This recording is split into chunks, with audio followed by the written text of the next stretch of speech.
Graça e paz, boa noite para todos. Até aqui o Senhor tem nos ajudado.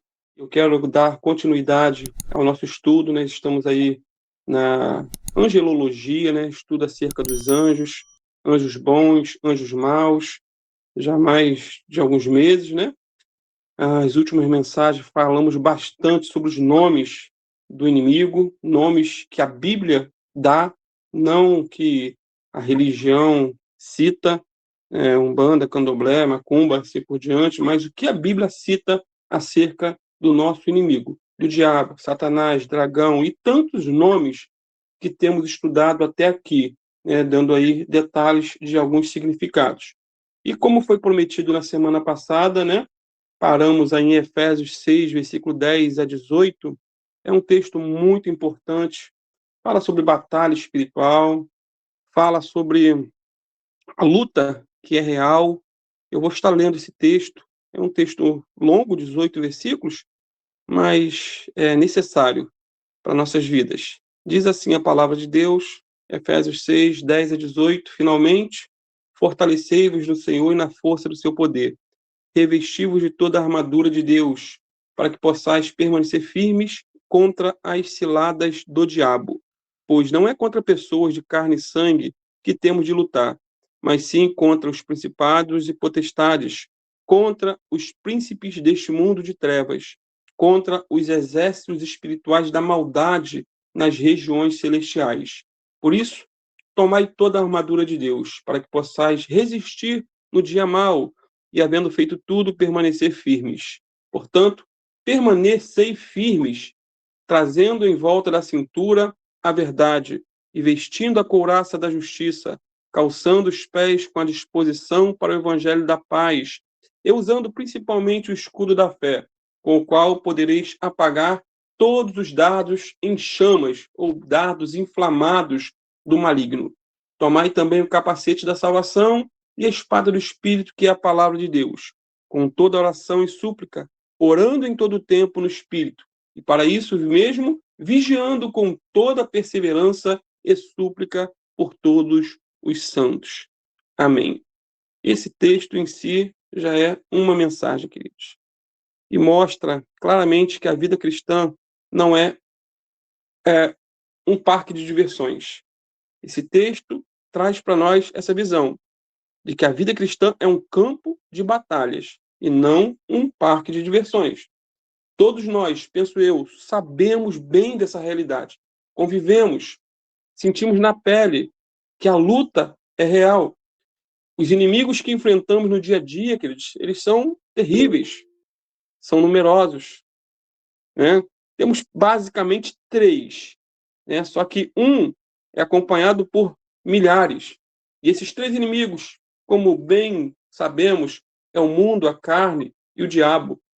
O próprio Paulo, em Efésios, ele vai, no capítulo 2, versículo 1 a 3, apresentar esses três inimigos de maneira bem clara, quando diz assim: ele vos deu vida, estando vós mortos nas vossas transgressões e pecados, nos quais andastes no passado, no caminho deste mundo. Olha o primeiro inimigo, caminho deste mundo.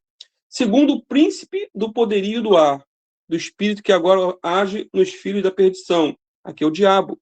Entre os quais todos nós também antes andávamos, seguindo os desejos carnais, fazendo a vontade da carne e da mente. Aí já é outro inimigo, a carne. E éramos, por natureza, filhos da ira, assim como os demais. Então, três inimigos: mundo, carne e diabo. O mundo refere-se aí ao sistema aí que está ao nosso redor. Um sistema que se opõe a Deus, um sistema que satisfaz os desejos da carne, dos olhos e a soberba da vida, como bem descrito lá em 1 João 2, 15 a 17. A definição mais simples para mundo é uma sociedade sem Deus. Amar o mundo, como diz 1 João 2,15, é amar o pecado. Não ameis o mundo, ou seja, não ame o pecado, ame a Deus. A carne, como bem sabemos, é a velha natureza que herdamos de Adão. É uma natureza que se opõe a Deus, uma natureza que não é capaz de fazer qualquer coisa espiritual para agradar o Senhor. A natureza humana, a carne em si, para nada presta. né? Para nada presta. Ela coopera com a lei da gravidade, só nos joga para baixo, né? O diabo é aí o terceiro no ranking da lista citada. Ele é um lobo perigoso, sabemos disso, mas quando lhe apraz, ele entra no rebanho de Cristo disfarçado de ovelha, né? Lobo com pele de ovelha. Muitas vezes ele ruge como leão, mas na maioria das vezes ele é sutil como a serpente.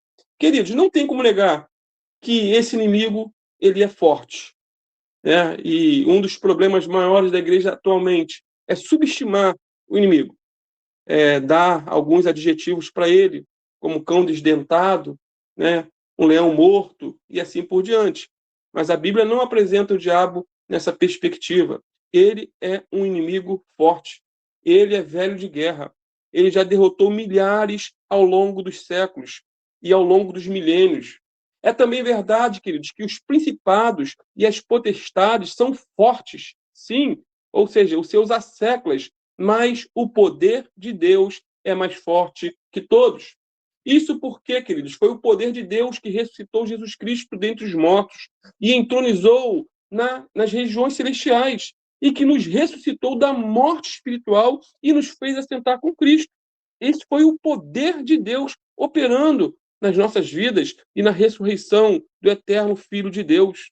É verdade que naqueles mesmos lugares celestiais, naquele mesmo mundo invisível que os principados e as potestades estão, né, é aonde nós estamos espiritualmente, como diz o versículo 12. Porém, essas forças espirituais da maldade foram derrotadas na cruz. Foram derrotadas. E agora estão aos pés de Cristo e também aos nossos pés. Sendo assim, o mundo invisível em que eles nos atacam e nós nos defendemos é o próprio mundo em que Jesus reina sobre eles e nós reinamos com Cristo. É por isso que Paulo nos conclama a nos fortalecer no Senhor e na força do seu poder. Em outras palavras, como cristãos, não estamos lutando para conquistar a vitória, mas estamos lutando em vitória. Isso porque o Espírito de Deus nos capacita para que nos apropriemos pela fé da vitória conquistada por Cristo na cruz do Calvário. Então, nós temos o quê? 2 inimigos externos e um inimigo interno. Satanás é um dos inimigos externos. Ele usa constantemente o outro inimigo externo, que é o mundo, bem como o nosso inimigo interno, a carne, para nos derrotar. Essa é a estratégia dele. As suas armas e seu plano de batalha são terríveis. Amados, o nível de estratégia do diabo é um nível avançadíssimo. Avançadíssimo.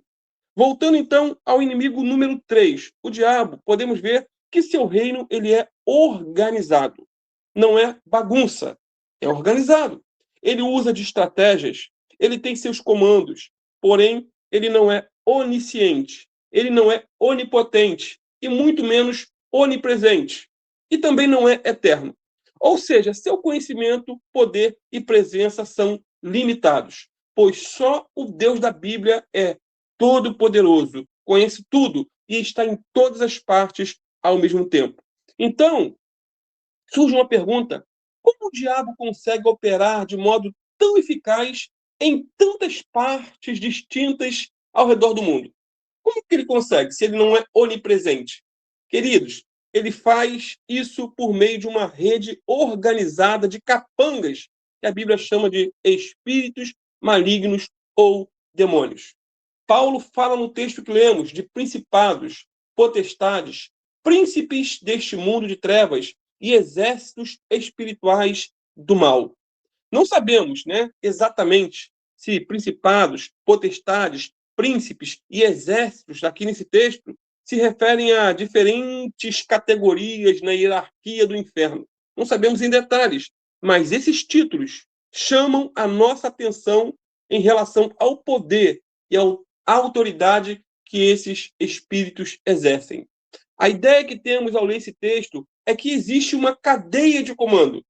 Essa ideia que dá com cabeças e subalternos, líderes e liderados, quem manda e quem obedece. Parece ser um exército organizado. Seria, como diz alguns, a ordem da desordem.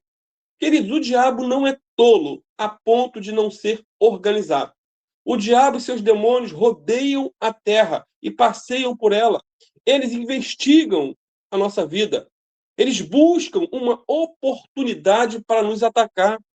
Esse inimigo não dorme, não tira férias, não descansa. Ele tem aí um avançado arsenal de combate. Ele usa ciladas, né? Para cada pessoa, ele usa uma estratégia diferente. Não é igual. Ele ousa mudar os métodos. Portanto, já que o inimigo é real, precisamos conhecer as suas estratégias. Até porque, queridos, todo exército, ao se preparar para uma guerra, possui um serviço de inteligência avançado, né? De inteligência para sondar o inimigo. Esse serviço desempenha papel crucial, pois permite que os oficiais conheçam e compreendam o inimigo. Queridos, se não soubermos quem é o inimigo, onde ele está e o que ele é capaz de fazer, teremos dificuldades enormes para derrotá-lo. E dentre tantas passagens da Bíblia, né, Efésios 6, né, dos versos que lemos, né, nos dá aí alguns alertas sobre esse inimigo e a guerra em que estamos envolvidos. E se você se apavora com um assunto como esse, meu irmão, vira ateu. Né? Vai para o ateísmo, porque lá eles não creem em demônio, diabo, mundo espiritual, é tudo matéria. Mas se você é crente, se você lê a Bíblia, você sabe muito bem que aquilo que eu estou falando aqui não é brincadeira, não é retórica, não é história da carochinha, é real. Vejamos então o que Paulo afirma sobre esse terrível inimigo. Primeiro, o inimigo é invisível. Aí já é complicado. É um inimigo invisível. A nossa luta se torna difícil, queridos, por não podermos enxergar o inimigo. Essa é a dificuldade. O diabo é um ser espiritual, invisível, mas real. Os principados, potestades, príncipes deste mundo de trevas e exércitos espirituais da maldade, eles estão nas regiões celestes, como descrito aí em Efésios 6, 11 e 12. Esse texto indica, queridos, a existência de um exército definido de criaturas demoníacas que assistem Satanás em seus ataques contra os cristãos. Portanto, o nosso inimigo não é físico, mas espiritual. Nossa luta não é contra seres humanos, de carne e osso, mas contra inteligências espirituais do mal. Repetindo, nossos inimigos não são humanos, mas demoníacos. São invisíveis, mas reais. Portanto, não podemos guerrear contra eles com armas carnais. Satanás e seus demônios não podem ser destruídos com bombas e canhões, mas podem ser expulsos pela oração e pelo jejum. Algo ainda a se observar é que o diabo e seus demônios agem de maneira inesperada, na surdina. Eles escutam cada palavra que falamos. Eles veem cada atitude que tomamos e acompanham cada ato que praticamos. Eles vivem em busca de uma brecha para entrar. Buscam brechas. Um outro detalhe: esse inimigo é perverso, maligno, detestável. Os nomes que a Bíblia dá ao diabo revelam um pouco da sua natureza, como temos visto nos últimos meses. Satanás, assassino, ladrão, mentiroso, destruidor, tentador, maligno, serpente, dragão, Abaddon, Apolião, e vai embora. São muitos os nomes. Amados, a missão do diabo é roubar, matar e destruir. Ele sabe que já está sentenciado. A sentença já foi lavrada. Ele está só aguardando o dia, mas ele quer levar consigo homens e mulheres. O diabo não desistiu de você, não desistiu de mim. E mais, ele é um inimigo astuto. Efésios 6,11 diz: revestivos de toda a armadura de Deus para que possais permanecer firmes contra as ciladas do diabo. Então ele usa ciladas, armadilhas, ardis. Ele age dissimuladamente como uma serpente. Ele transfigura-se em anjo de luz. Os seus ministros, ou melhor, seus demônios, parecem ser ministros de justiça. A sua voz é mansa e suas máscaras são bem variadas. E um detalhe interessante é que ele não costuma ser exibido. Ele gosta de ficar nos bastidores, comendo pelas beiradas, como diz o ditado. Queridos, o diabo não faz questão alguma que as pessoas acreditem na sua existência. Aliás, a maior propaganda do diabo, que ele investe massivamente, é na sua não existência. O pastor Martin Lloyd Jones, certa feita, disse o seguinte: estou certo de que uma das principais causas das más condições da igreja de hoje é o fato de que o diabo está sendo esquecido em nossas igrejas. Esquecido. Ninguém mais fala dele. Muitos acreditam que ele não existe, já foi derrotado, já está no inferno e assim por diante. Tudo, hoje em dia, é atribuído a nós mesmos. Todos nós temos chegado a ser, por demais, psicológicos em nossas atitudes e em nossos pensamentos. Ignoramos este grande fato objetivo, a existência do diabo, o adversário, o acusador, com seus dardos inflamados. Isso prejudica em muito a igreja. Então, amados, o assunto em tela não é para assustar ninguém. Esse não é o meu objetivo. Eu quero apenas mostrar para você que a batalha é real e que o diabo, apesar de ser invisível, é real. Mas, além disso, temos um Deus que também é invisível, mas é real e, além disso, é todo-poderoso. O nosso Deus não está em disputa, uma quebra de braço com o diabo. Muito pelo contrário. Ele é todo-poderoso. No Apocalipse, o Senhor não vai precisar sujar nem a ponta dos seus dedos com o diabo. A Bíblia diz que ele enviará apenas um anjo para aprisionar esse inimigo.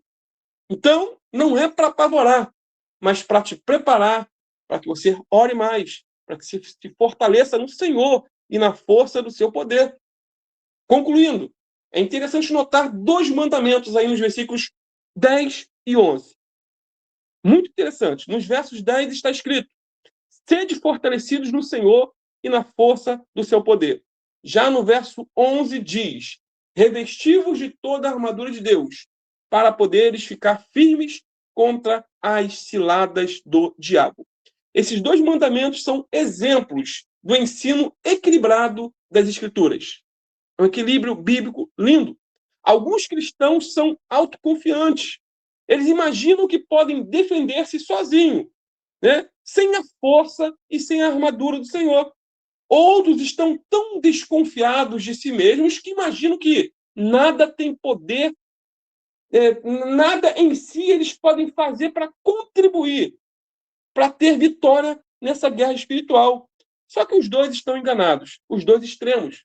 Paulo expressa aqui uma combinação apropriada de capacitação divina e cooperação humana. John Stott diz que o poder realmente é do Senhor, e sem a força do seu poder, falharemos e cairemos. Mas, mesmo assim, precisamos ser fortalecidos nele e na sua força. Portanto, fortalecei-vos no Senhor e na força do seu poder. Ou seja, eu me fortaleço no Senhor, ao mesmo tempo que me revisto da armadura de Deus. Amados, se Deus assim permitir, na próxima semana voltaremos mais uma vez a esse texto de Efésios 6, versículo 10 a 18, analisando em detalhes, na direção do Espírito Santo, as peças dessa armadura da qual precisamos nos revestir para a glória de Deus. Amém, queridos? Oremos. Pai amado, em nome do teu Filho Jesus, te louvamos, Senhor, por esse dia. Te louvamos pelas vitórias. Te louvamos, Senhor, porque, para mim, pelo menos em mim, eu não tenho medo de tratar desse assunto, Pai. Porque a minha força não vem de mim. Eu sei que o inimigo é espiritual, é invisível, mas os seus anjos também que estão ao nosso redor, eles são invisíveis, mas são reais e são ordenados por ti para nos guardar e nos livrar de todo mal. Te louvamos, Senhor, porque tu és um Deus invisível, mas é real. Te louvamos, Jesus, porque o Senhor é invisível, mas é real. O Espírito Santo é invisível, mas é real. Então, a tua palavra diz que maior o que está em nós do que aquele que está no mundo. Maior é aquele que está escudado no Senhor, está amparado pelo Senhor e na força do seu poder. Fica conosco, Pai, reveste-nos com teu poder. Guarda a nossa noite de sono. Ah, Senhor, aqueles que estão com problemas para dormir, estão ouvindo vozes, talvez, com insônia, que o Senhor venha dar uma noite abençoada em nome de Jesus. E que toda intervenção maligna, todo o poder de Satanás seja repreendido neste momento em nome de Jesus, que caia por terra, porque maior é o que está em nós do que aquele que está no mundo. E que tua paz venha reinar em nosso lar. Que todo espírito das trevas caia, bata em retirada em nome de Jesus. Amém, amém e amém.